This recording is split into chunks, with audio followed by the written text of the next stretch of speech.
So hello to you all. You've met me yesterday in the morning and also dinner and lunch. My name is Zainat Albin. I'm the academic director of the Minerva Center for Human Rights, and I'm very happy to see and learn and hear how this conference is progressing. I've heard excellent feedback on all of the presentations and the discussions. Unfortunately, I personally had other obligations like teaching and other things that we do here, so I couldn't attend everything, but I received excellent feedback and I'm very happy. This is, as you all know, the hardest session of conferences, right? Just after lunch, but luckily for us, we have two excellent speakers at this session, so I'm sure we're all going to be very much involved and intrigued. Unfortunately, one of our speakers couldn't join us today because of personal reasons, Dr. Uri Ansenberg, but Dr. Samer Swade and Dr. Michal Hughes are going to present their work. We're going to schedule at around 20-25 minutes each presentation, and then we'll open up for my comments and your questions and discussion. Samer Swade, I'll introduce you. Dr. Samer Swade is the director of the Arab Center for Alternative Planning in Israel and is also a postdoc fellow at the Bartlett Development Planning at the University College of London. Samer, thank you and welcome. Good afternoon. First of all, sorry for my English. This is the reason that I wrote a speech, and I will read it. Thank you for the invitation to take part in this important conference. For me, the concept of transitional justice refers to places where the conflict is over, where there are efforts to reconcile the factors of the conflict, and as part of that, the approach of transitional justice is at the center. So, when we come to discuss the issues of transitional justice in the Israeli-Palestinian context, we encounter a fundamental dilemma. On the one hand, dealing with these issues can obscure the need to deal with the real and more urgent matter, which is to end the ongoing situation of the occupation and discrimination. We are in a divided city, where on the one side, the Jewish population often enjoys a high standards of living, and on the other side, the Palestinian population is suffocating under the burden of the occupation and under a regime of Jewish supremacy that is trying to Judaize the area while disabusing the people of their property, among many other things.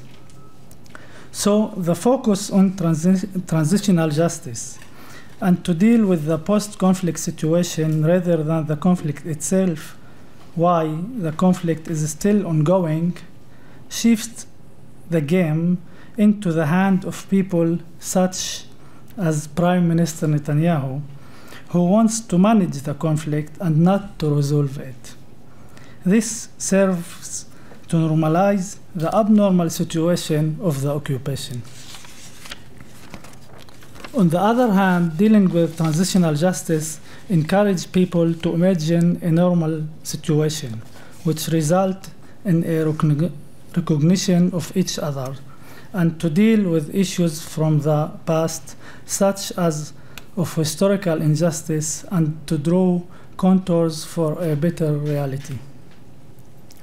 In the past decade, I worked as a facilitator for binational Israeli and Palestinian groups, who are residents of the State of Israel and residents of the occupied territories. The dialogue in these groups was fascinating. We tried to create symmetrical power relation in the room and avoiding to reproduce the asymmetric situation outside, where the Jewish group enjoys greater power and supremacy in every possible parameter. The groups were sharing each other's narratives, reaching a state of recognition, and then they could manage to imagine a state of reconciliation in which the principle of transitional justice are manifested. In my opinion, such an activity is not effective if it remains only within the framework of dialogue. It is very important to turn the people who go through this process into activists who initiate or take part in initiatives aimed at changing the reality. As a Palestinian, I think the activity of dialogue just for the sake of dialogue is an activity of normalization. It normalizes the occupation and leaves the participants in a bubble whose extent does not affect the decision makers. For several years now, I have been managing the Arab Center for Alternative Planning, or ACAP, one of the most important and significant Arab civil society organizations in Israel. ACAP works for the land and planning rights of the Palestinian society in Israel, accompanies the Arab local authorities on planning issues and rights, and advises Arab and progressive politicians on land, housing, and planning issues as well. During intensive activity in the past 23 years, ACAP has positioned itself in a professional authority in all matters related to land, planning, and housing issues in the Arab society. We see ourselves as a generator of transitional justice in the reality of the conflict, and this is where the dilemma that I opened with come in again. After all, we are dealing with an issue that is at the heart of the conflict and that has not yet been resolved. But the form of the development in the Arab localities is directly affected by the Nakba. The Nakba is the war in 1948. And we cannot wait until the conflict is resolved to act on behalf of the residents. And so we are working with the planning institutions that work according to infrastructure constitutionally established following the Nakba. In this work, we work in front of the official institutions of the state, which is on one side it's kind of a recognition of the existing situation, but on the other hand, this work has the power to change the situation toward transitional justice. I will give 3 examples of the work we do, which I hope will demonstrate well the way we work, which in our view generates transitional justice.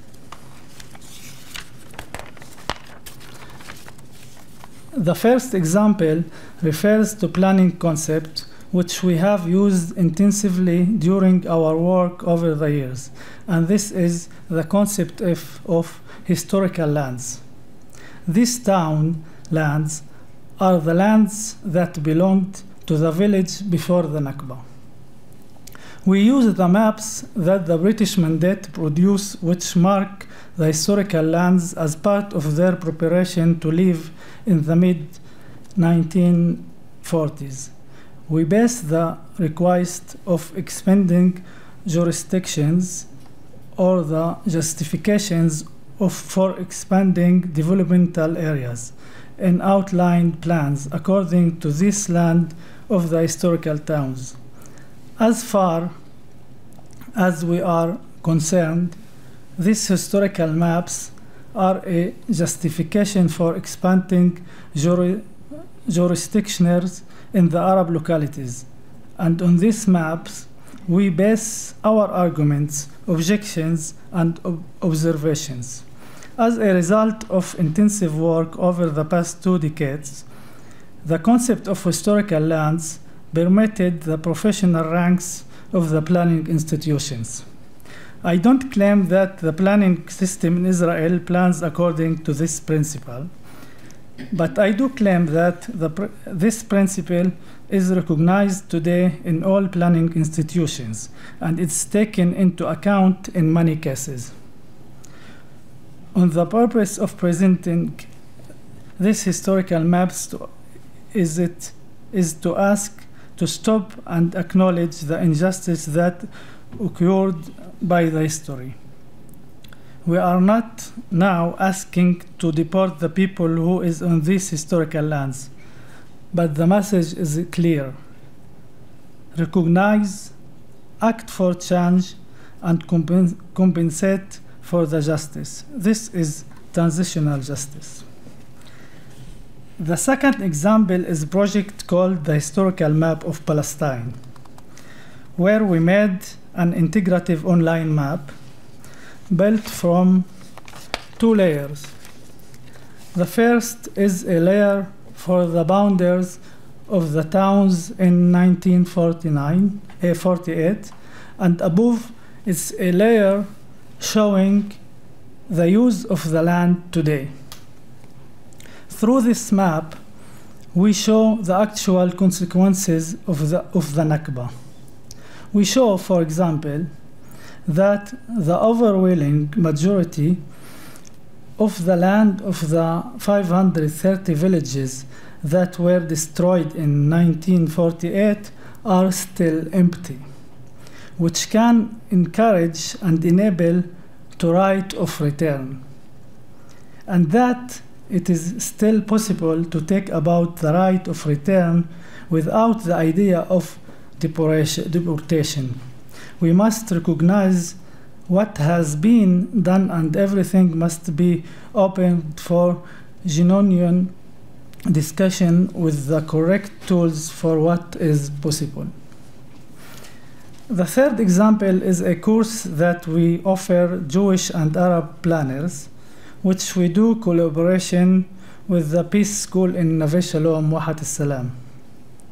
This course exposes the participant to political and historical content that affect the land and planning authorities in the State of Israel. The graduates of the course become agents of change in their workplaces and communities. So when we introduce arguments based on the historical rights and maps that mark historical land, they understand what we are speaking about and will try themselves to speak from the same places and work according to the same principles. Finally, it is important for me to point out that there is an important role for civil society organizations to challenge the system and implement transitional justice. But we must remember that this work is insufficient and cannot replace the need for structural and fundamental political change in order to fulfill visions for true justice. Thank you.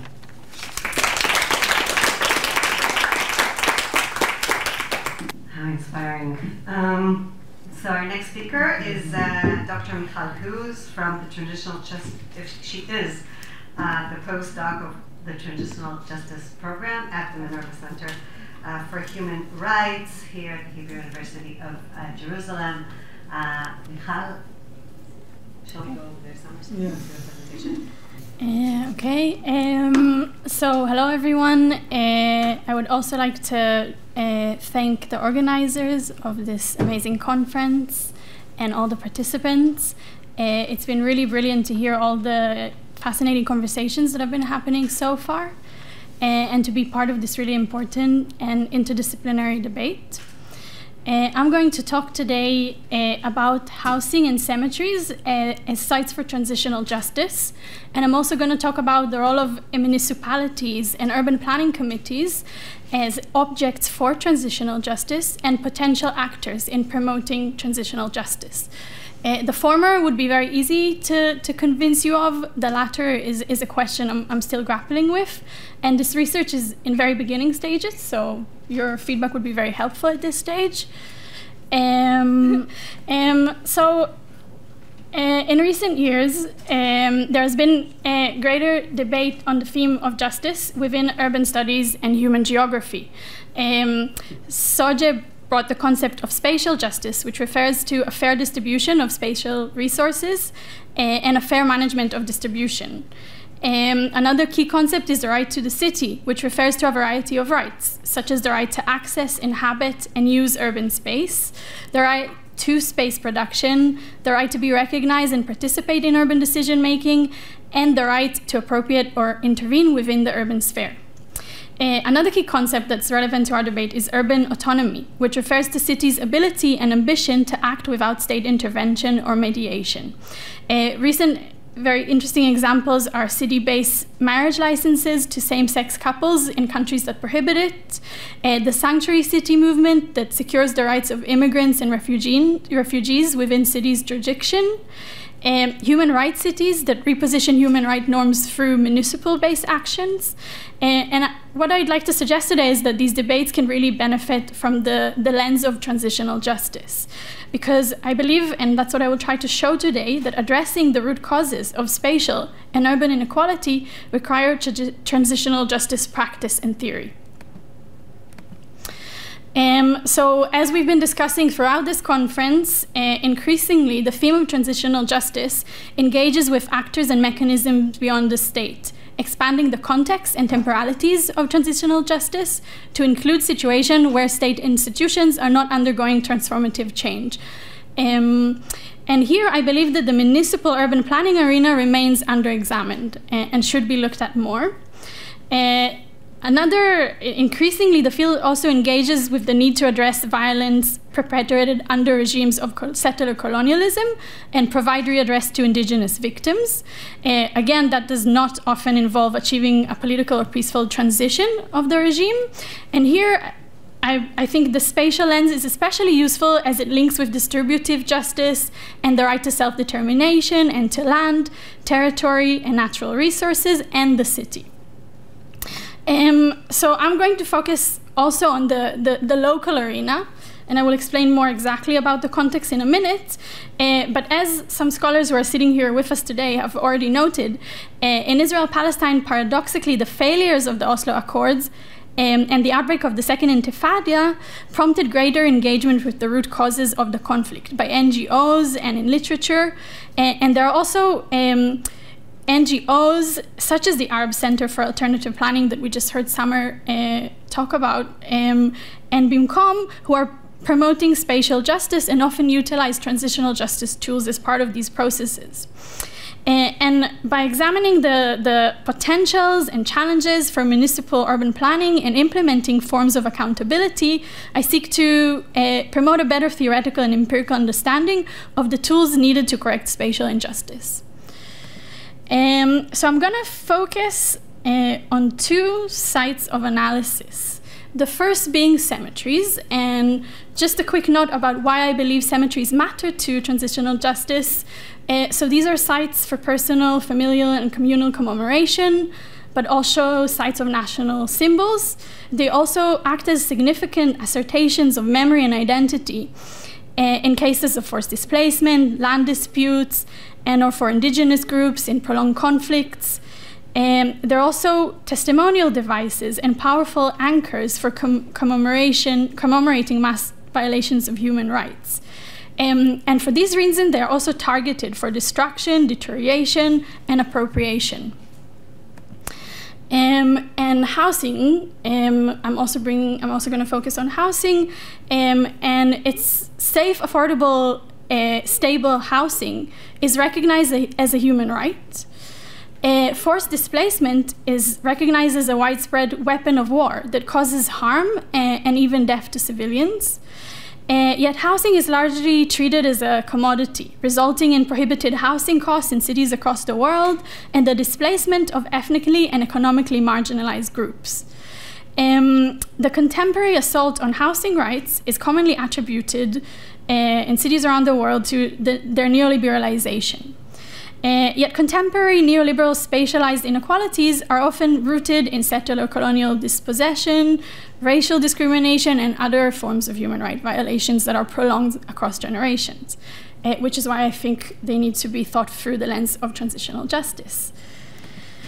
So I'm going to focus the analysis today on the municipality of Tel Aviv Jaffa. And May 2021 was an upsurge in violence between Jews and Palestinians in Tel Aviv Jaffa, alongside other mixed cities in Israel, culminating into mob lynchings. And this raises the need for transitional justice thinking at the urban scale. Now, the root causes for these events involve prolonged attack over the rights to life, land, and respect for the dead of the Palestinian population in the city, occurring due to national level issues and causes such as the national law from 2018 that degrades the rights of Muslims and frames Jewish settlement as a national value. The Nakba law is also relevant, that Ifat mentioned yesterday in her talk. And also due to causes that are happening at the urban level, such as continual harm to holy sites and cemeteries under the guise of regeneration, and a severe housing crisis and a wave of demolition from houses of Palestinians that were predating these events. So to give a little bit historical contextualization, so we begin to see the root causes of these issues. I will just go through briefly some important dates. So in 1947, the UN partition plan designated Jaffa to remain an independent Palestinian enclave, geographically and part of the Palestinian state. Nevertheless, in 1948, Israel occupied Jaffa, and 95% of its Palestinian population fled or were forced to leave. From that point and until for 2 years, these 5% that remained in the city were concentrated in Ajami neighborhood and the army enclosed it with barbed wires and fences and patrolled it. In 1949, Israel decided to unify Jaffa and Tel Aviv municipalities. And in 1950, it passed the absentee property law that transferred the land and property of Palestinian refugees to Israel. And that included a Waqf property, which refers to community endowment assets supervised by religious institutions, including cemeteries. And in 1960, the Israeli Land Administration was formed to manage these lands and properties. And urban planning played an important role in the process of Judaizing Jaffa and erasing its Palestinian heritage. And I think it can be divided to three key phases. So the empty houses in Jaffa were given to the management of the semi-private, semi-national Amidar company and used to meet the housing needs of Jewish refugees from around the world, war refugees, and etc.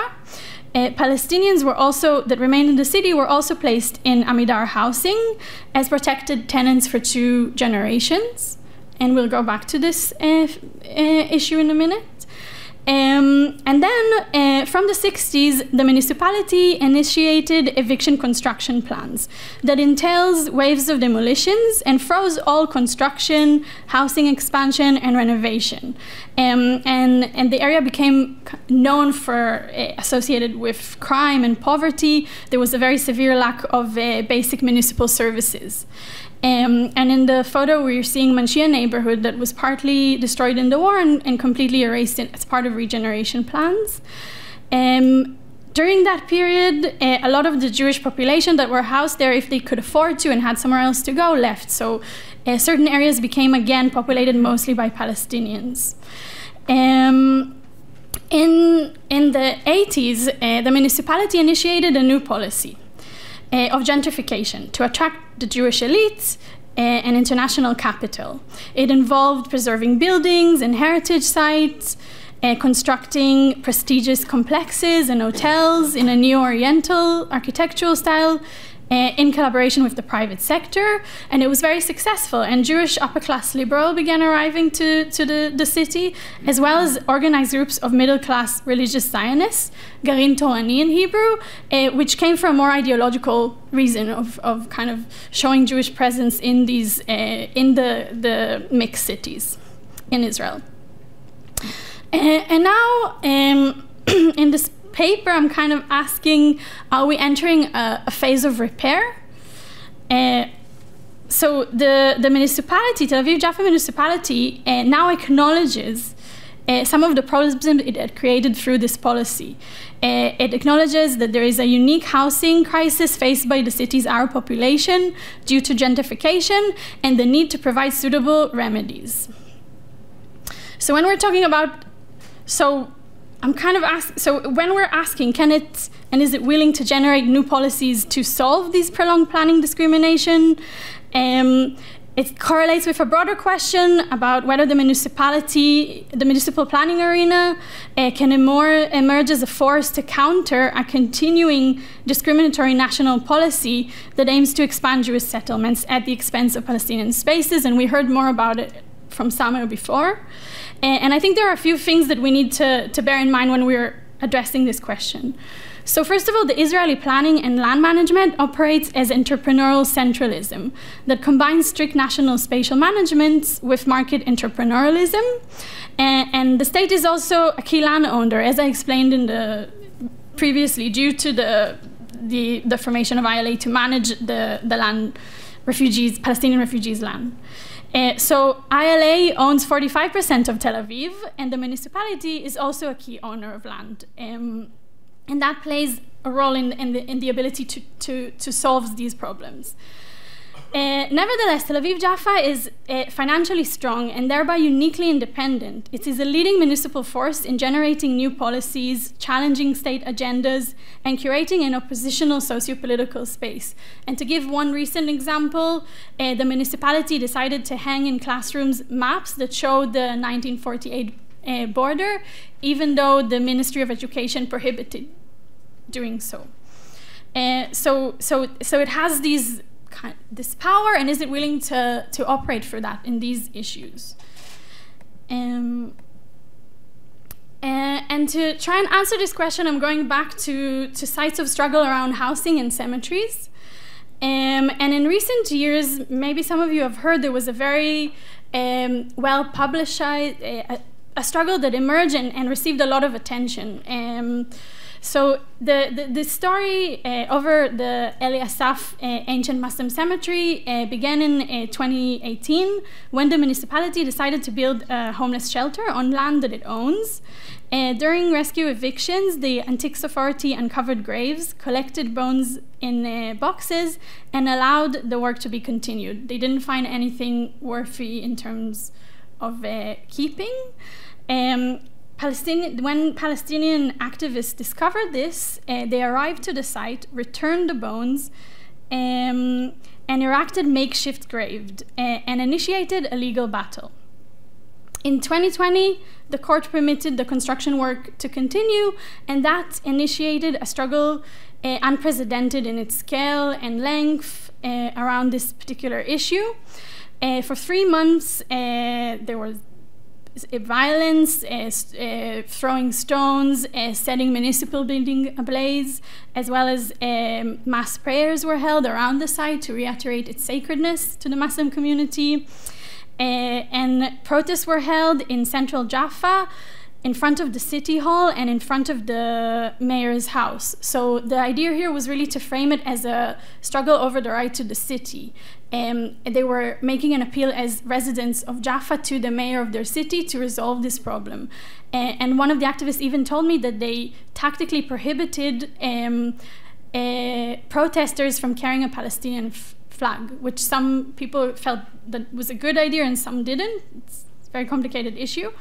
And in 2022, the court ruled in favor of the municipality, and the shelter opened. Nevertheless, activists see the struggle as a success, and I will try to explain why they see it as a success, but to do so, I have to go through this history of reoccurring struggle around cemeteries' destruction. So this was the latest in a long line of sales and demolitions of Muslim cemeteries across Tel Aviv Jaffa, and parallel struggles opposing them by the Muslim community.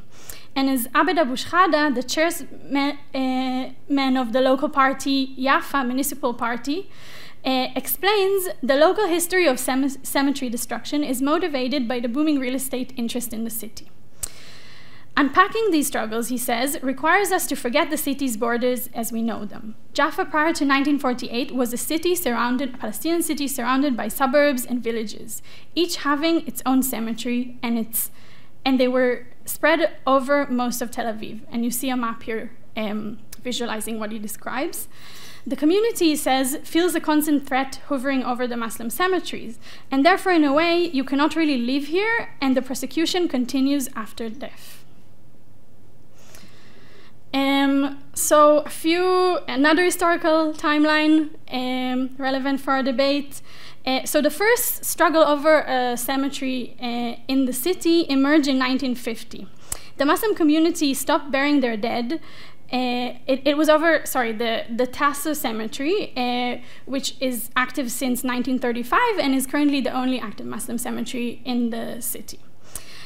So they stopped burying their dead in protest against the vandalization of gravestones and the construction of barracks in a barn to house Jewish migrants on site. They initiated a legal battle, and the court found in their favor. The barn was removed, and they received control over this cemetery. Soon after that, another struggle emerged over Abed Nabi's cemetery for the village that served the village of Sumail before 1948. It involved, at the time there was a very questionable sale agreement between a government tourism company that wanted to build the first Hilton hotel in Israel on site, Tel Aviv Jaffa municipality that was interested in sections of the cemetery to expand a public park located near it, and representative of the Muslim community.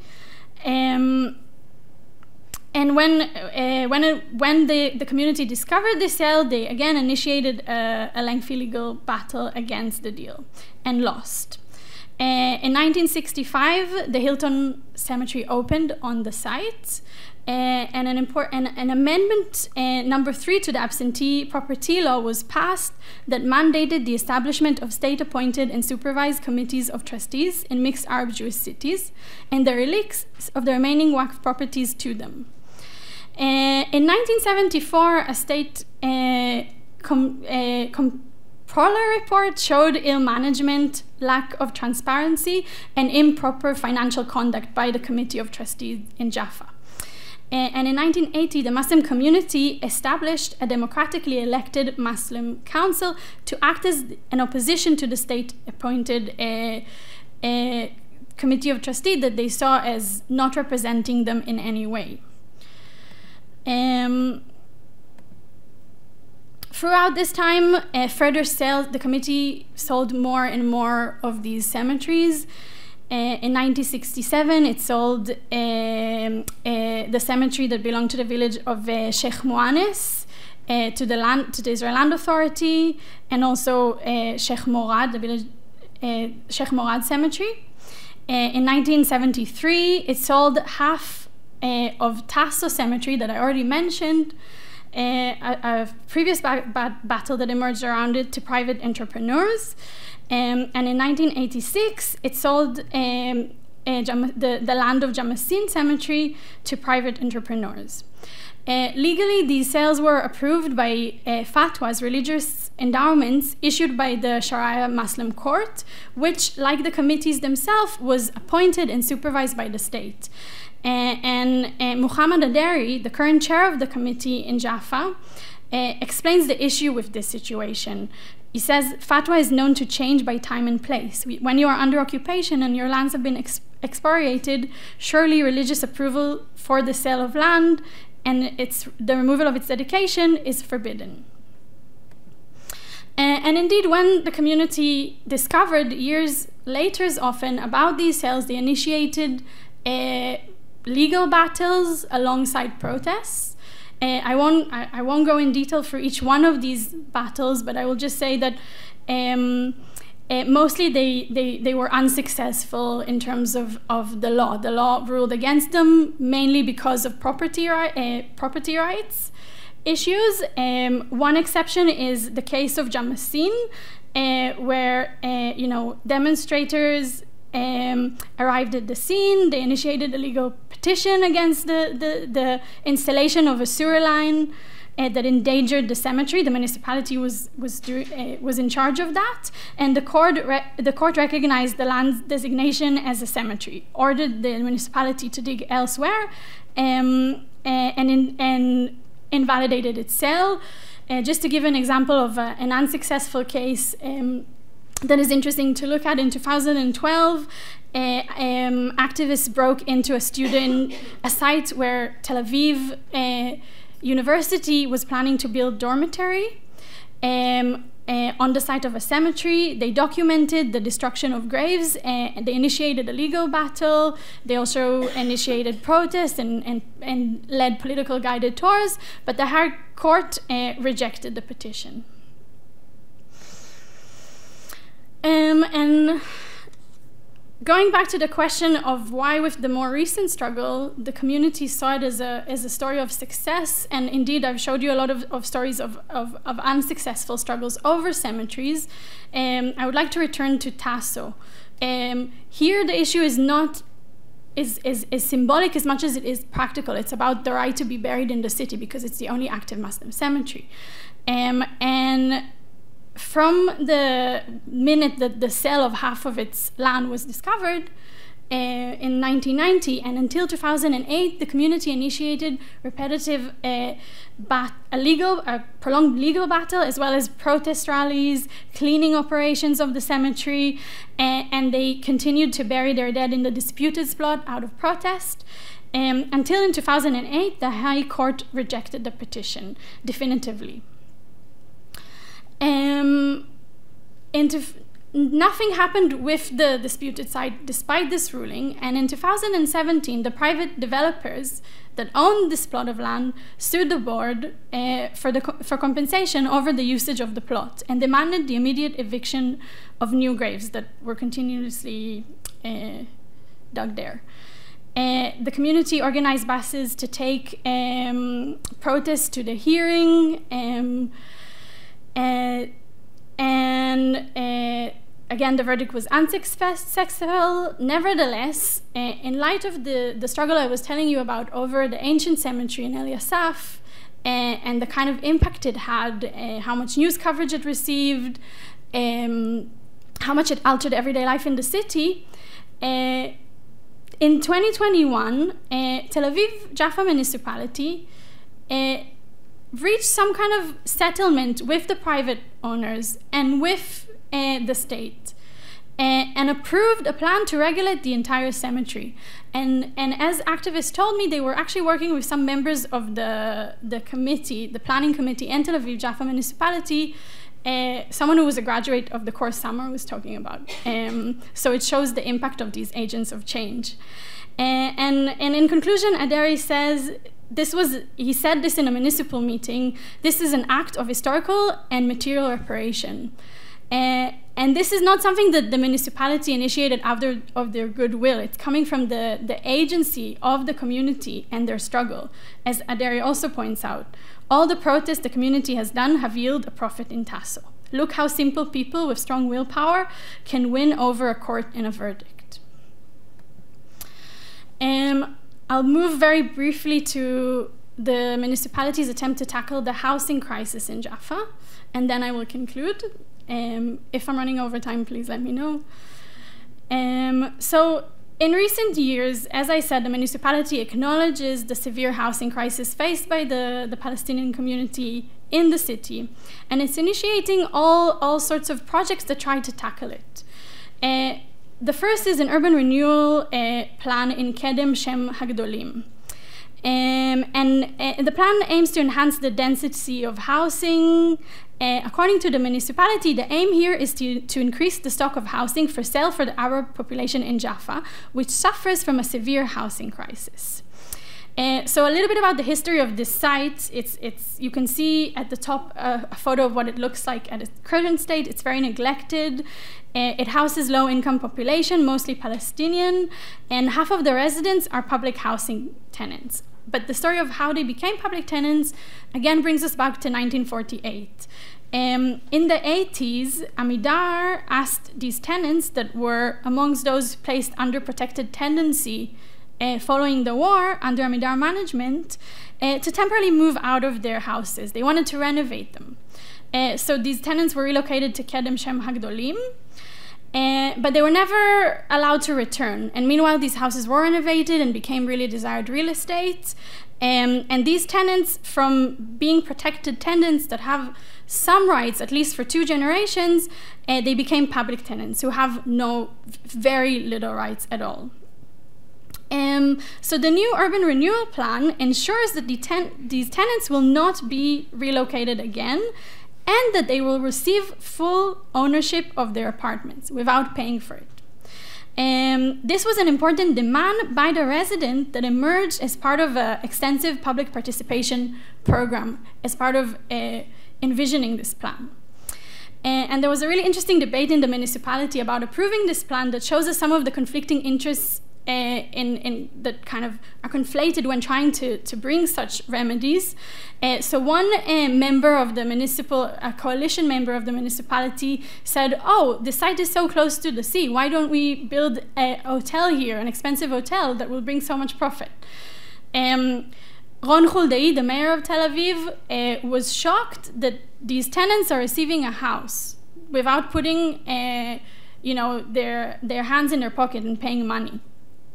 And in response, the municipal chairman of the Committee for Urban Renewal said, "Ajami and Jaffa, we have a duty to the people who live here, and it is not right for us to go to such places because of what happened here in 48. So we should be sensitive." So it's not a public apology in the way we've been hearing about throughout this conference, but there is some kind of understanding that the current issues in the city are stemming from 48, and a desire to offer some corrections and solutions, albeit maybe very partial.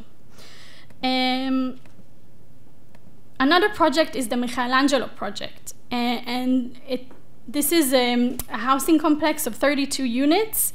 That 28 of them are planned to be sold in a lottery for Jaffa's Arab population at a 30% discount from market price. And this is, and in terms of deciding who can participate in the lottery, this is what the municipality states. One of the adults, at least in the household, must be a member of the Arab population and a resident of the city of Tel Aviv, Jaffa, who lived in Jaffa continuously for the 5 years preceding the date of the registration for the lottery. 380 people registered with an average age of 34, which the municipality saw as a real marker of success. What I heard from people who were involved, from news reporters and municipal people who work in the municipality, is that it was actually quite hard to fill these spots because most of the community in Jaffa cannot afford, even at a 30% discount, it doesn't really help them that much, but they were able to fill all the slots. However, in 2021, Jewish residents of Jaffa submitted a petition against the project to the district court on the ground that its criteria act as exclusion on racial grounds while succumbing to violence, referring to the events of May 21 that I mentioned earlier. The municipality, on its part, claimed that it's a form of affirmative action to tackle many years of deprivation. The court ruled in favor of the municipality on technical grounds, so it didn't make any ideological statement here. It just said the municipality already published this in 2011. Why are you coming now and protesting this decision? Similar struggle emerged with different results over the Maccabi Jaffa project. And it's a plot of land owned by the Israel Land Authority and the municipality, which is to be developed into a complex with 1,279 housing units. 163 of them are designated for discount apartments, and 32 of which are allocated to natives of Jaffa. in respect to land owned by the municipality.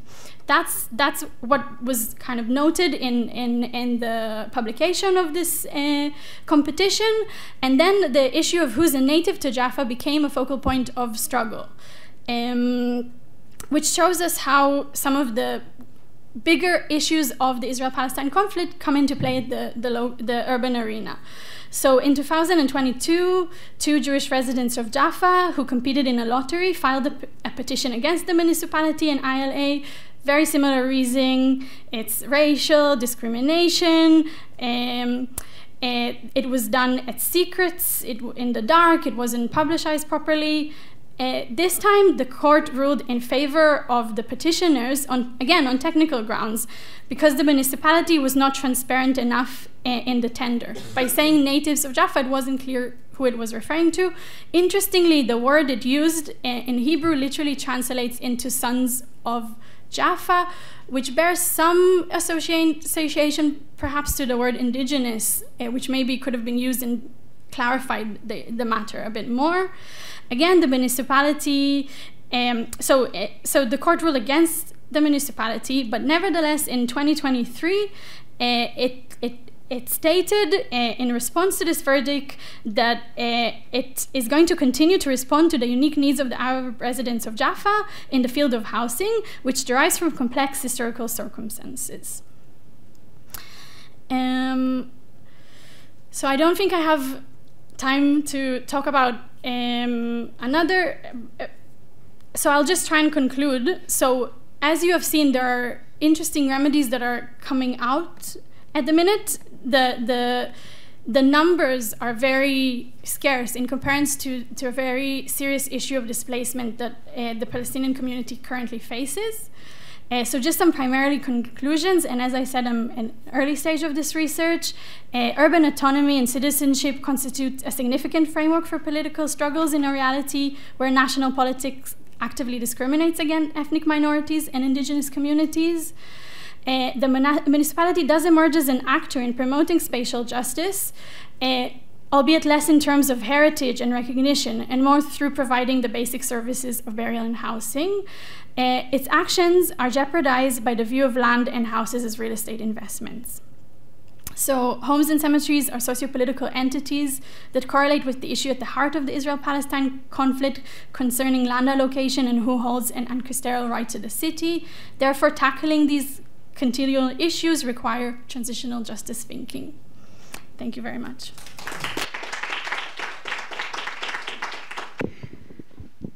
So thank you for these 2 really, really excellent presentations and thought-provoking discussions.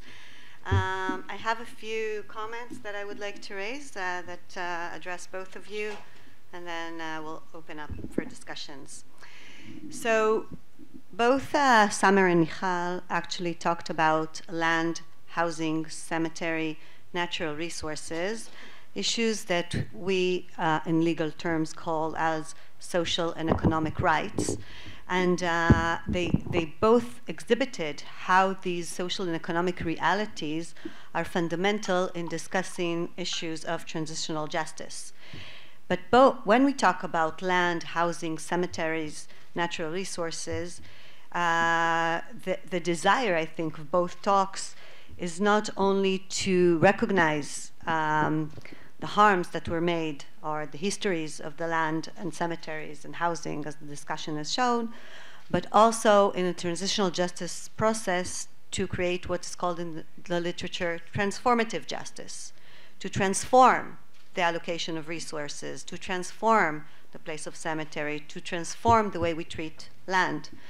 And if I go back to Samer's introductory remarks, it might be that the tension that you describe is not necessarily only between normalization, or which I want to offer you, not only between normalization and a peace process, but between normalization and transformation. So when does normalization occur and when does transformation begins? And I want to discuss this tension between normalization and transformation regarding both your talks. So I'll start with Samer's discussion of activism and the role that the wonderful organization that he directs holds. So you talked about three types of activities that you conduct: the historical lands, the Palestinian map, and the course in Neve Shalom that encourages leadership and activism. And you said that in all these kinds of work, what you believe is that dialogue is not enough, but rather activism should be promoted. And when you talk about activism, I want to learn about a bit more. How do you think you can encourage activism, and activism can be pursued in a reality in which, as you described very clearly, there is a Jewish majority in Israel, and there is actually authoritative power of the Jewish state and of its institutions? This is particularly important in regard to land, which do not enable or even halt any intentions of transformations. And I think that here Michal's discussions of all the court cases regarding cemeteries is an excellent example, because even when you go to courts or you try to make some transformation in regards to land or cemeteries or assets, you face judgments that are not in favor of the Palestinian community at all. So, and we know, like we have Dave Kretschmer, of course, here that has analyzed a lot of decisions of the Supreme Court showing how it is really not in favor of Palestinians in Israel and also in the occupied territories. So within this regime, and where we have also all the Israeli institutions, how do you perceive activism that is intended not for dialogue or maps? Do you see maps as a dialogue or some kind of historical evidence, but rather as a transformation? Or can transformation even occur within a state of occupation? And this brings me back again to your starting point, whether transitional justice can occur when there is no peace agreement, right? Mm-hmm. So if we can't have a transformative regime under occupation, can we even have, can we even use the term transitional justice in a sense, or are we just washing something? And this goes to Michal as well. And here I think that you elaborated very nicely on the role of the municipality and the Tel Aviv municipality in this fourth stage that you're talking about, in which some sort of recognition and reform to some extent occurs. And I had two questions in this regard. The first is on whether this is something that you believe is common to the Tel Aviv municipality as opposed to all other municipalities in Israel. We know Tel Aviv municipality is very unique in the way it addresses policies, in the way it addresses minorities. It changed its policy in this respect in the past 20 years regarding migrant workers, refugees, and perhaps also the residents of Jaffa. Can we see similar municipalities acting in such a way in Israel? Or perhaps if we give municipalities a role or power in that sense, like the one Tel Aviv took upon itself, like you described, but other municipalities will actually do the opposite, right? They will preserve or deepen or structure the occupation. And so there's a really interesting question here on whether Tel Aviv is a good example to say we have to move power to the state, or look at this, power to the municipalities, and we want municipalities to be more active in transitional justice processes, where we know that most or the majority of municipalities in Israel, if you give them some sort of power in regards to land, housing, etc., will do the opposite. And so that's one question. And the second is, do you think that these very small examples, I'm sorry, that you provided. I know, but they are very small. One cemetery and 2 housing projects of 32 people, or even, I don't know, 500 people, I don't know. But are they actually transformative? Or perhaps, like Summer said at the beginning, they're just normalizing a situation, because what they do is provide, some kind of remedy to a small group of people and say, okay, you got your remedy, leave us alone. And at the same time, they're developing 90% of the city of Tel Aviv on the basis of gentrification of Jews entering into Jaffa. So how do you see it, again, in this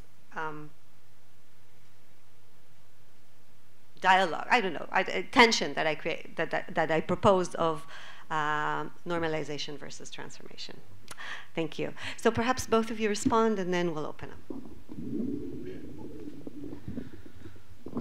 Okay, thank you. It's a big question. I believe that when we don't have a power, we have to find a power. And in our situation, we have to find the hope, because the hope have power. And if we have the power of hope, we can motivate people to be activists. So we work in the local level, and we have examples in small successes in the local levels, and it's our base to build the hope.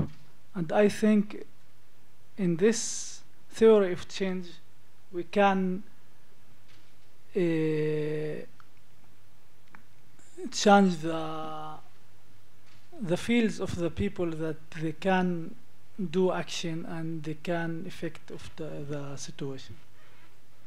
Thank you.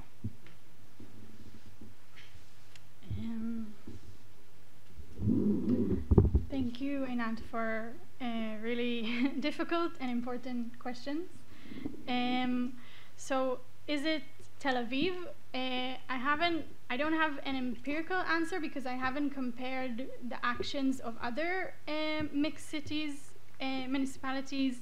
It would be interesting to examine, but without knowing so, I would imagine that it is only Tel Aviv, and it's very complicated, because I'm not necessarily pointing at Tel Aviv as an ideal example, because I think Tel Aviv municipality, there's an issue of element of branding as well, that it wants to perceive itself as a tolerant city, and the extent to which these actions, relating to your other question about how small they are, do they amount to just serving as a kind of nice facade, look, we are a great city trying to help, or do they amount to actual change? I think maybe both at the same time, and we can learn something for these small moments that are important for us as political agents, I would say.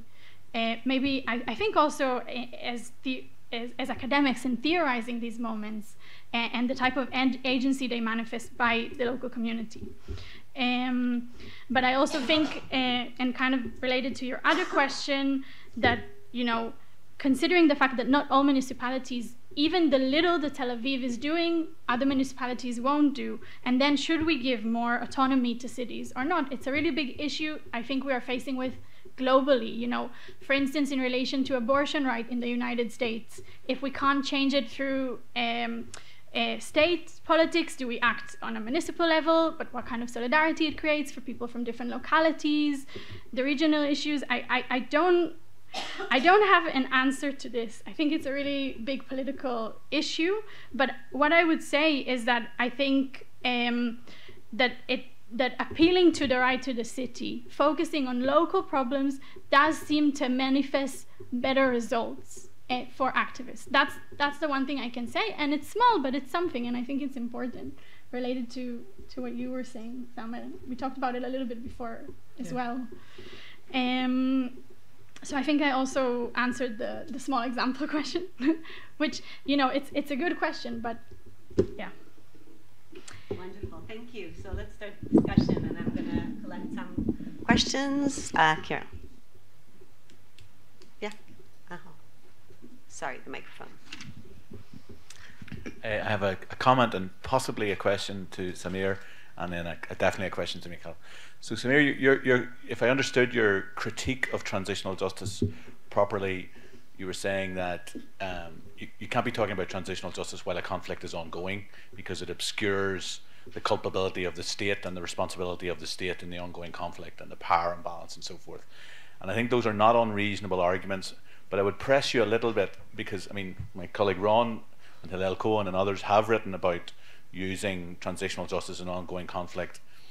And I think what it can do in some ways is, Sergio's comments earlier today were interesting because he was referring to, in the Colombian context, some work that was done, the Justice and Peace Law, 2005, 6, and so forth. And I was in Colombia the first time in 2003. So 20 years ago, this was a very controversial thing that a right-wing government were doing, and there was a press back from civil society on the Justice and Peace Law.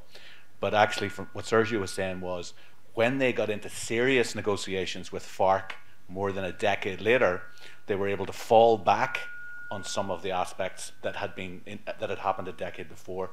And so that if you had established a template around which says, okay, there will have to be legal accountability for past rights violations, there will have to be a truth recovery process, there will have to be some form of reparations, there will have to be some form of apologies. And if you hold hard to that's the framework of transitional justice, even while the conflict is ongoing, there may be things that, you know, if you got to a stage where you had serious negotiations again, where that work wouldn't be wasted and could be reapplied. So I guess I'm pushing back a little to say that it's okay, I think, to have a conversation about transitional justice while a conflict is ongoing. So just on that. And Michal, while you were speaking, I had a privilege of supervising a brilliant Palestinian student, Sonia Najjar, and her PhD was on that. She's writing up the book from it now. She got the PhD last year, but her PhD was on it's the colonial project essentially here in Jerusalem. But one of the things that she was talking about, and I'm interested in your reflection on this, is about the way in which archaeology in particular has been utilized and used as a way to take over Palestinian homes, essentially. And it was so fascinating for me because I didn't realize that was a thing. That actually you could, you know, I think of archaeology as a scientific, objective discipline, but her argument was that archaeology in this context was being used and fused with a kind of tourist type approach, in effect used and rationalized and politicized to take over Palestinian territory by making claims about the particular historical and sometimes biblical significance of certain sites, and politicizing a scientific discipline. So as you were speaking there about the cemeteries and so forth, I was thinking, I wonder, is there an archaeological angle to that? So anyway, I don't know, Samir, if you want to come back on that, and that's my question to you, Michal, about archaeology. So perhaps we'll just collect another and then you can answer, and then we'll do another round. Yeah, thank you.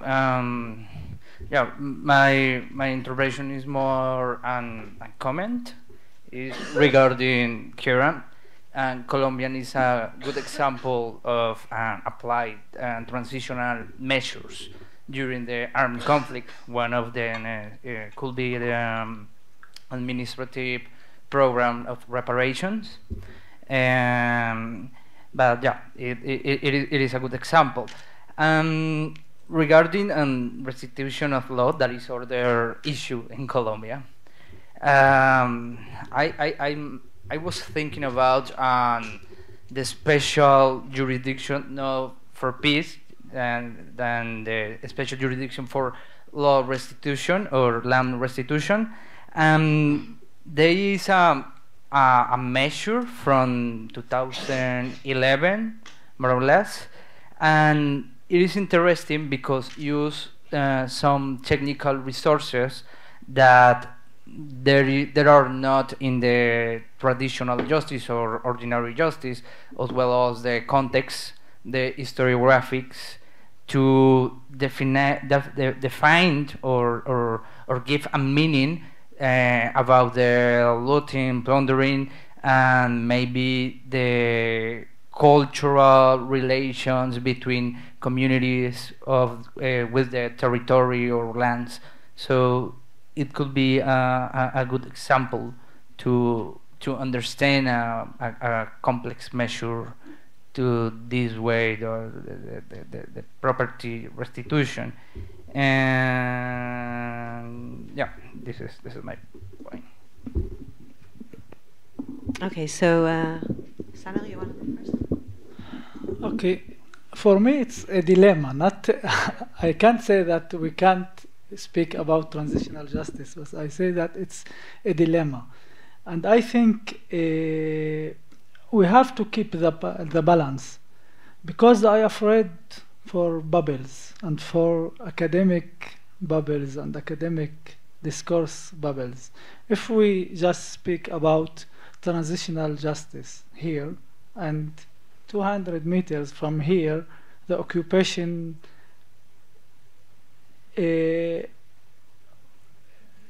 continues, and every day now we have a very extreme government. So it's, I mean that we have to, in one eyes, to speak about transitional justice, and but in the other side to look about the reality. This is my opinion.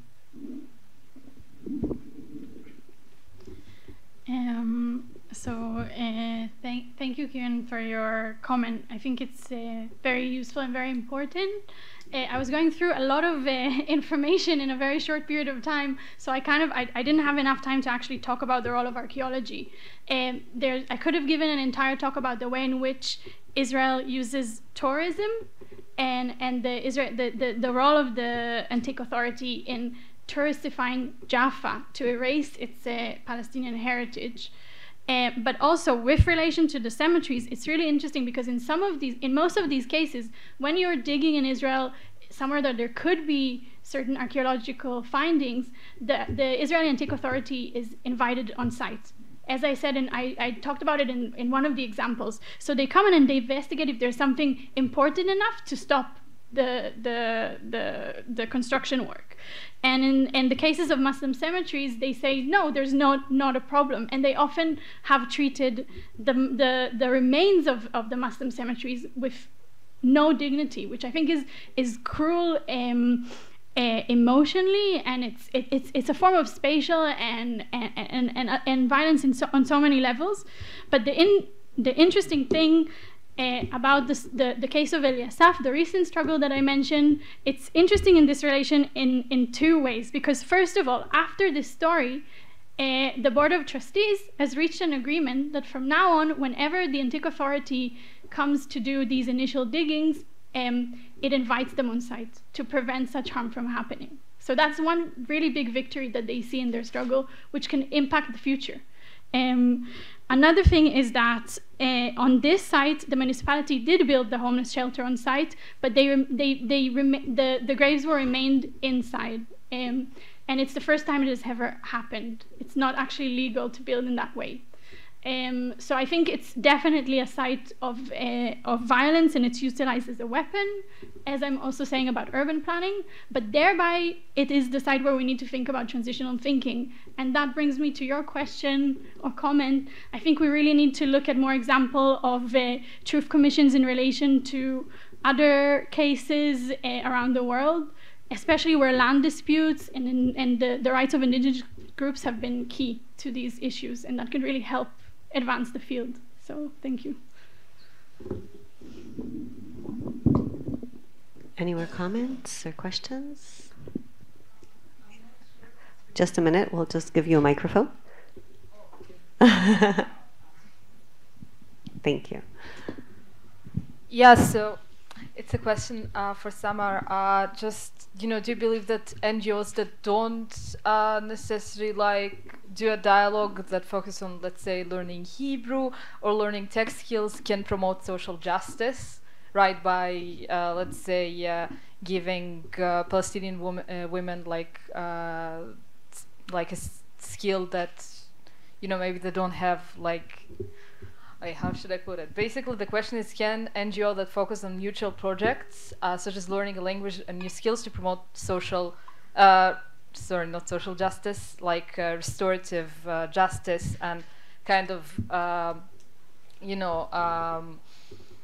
solve the conflict or bring to some solution and, burst the bubble in a way?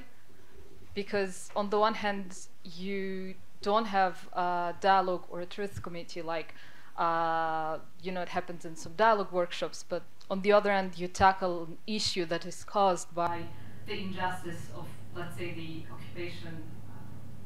I hope that my question is clear. It's not really clear.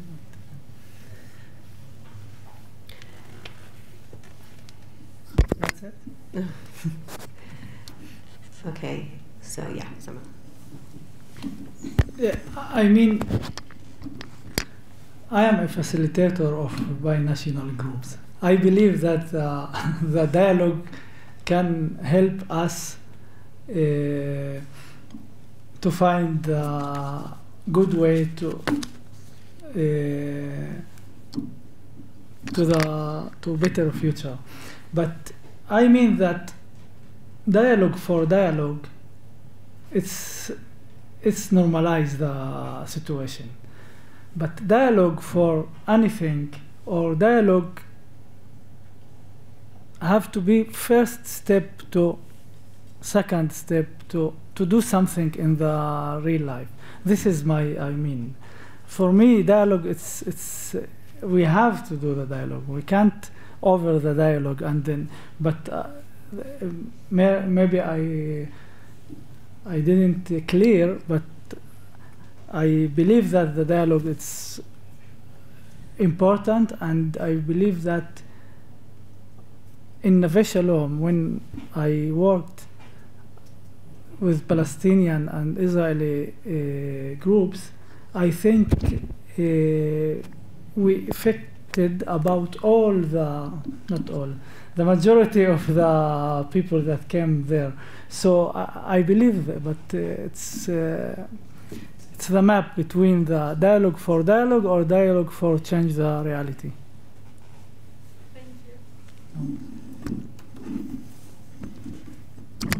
Okay, so if there's no further questions, I think we're going to end this session. Thank you both for excellent talks and very important new perspective that you brought into the discussion.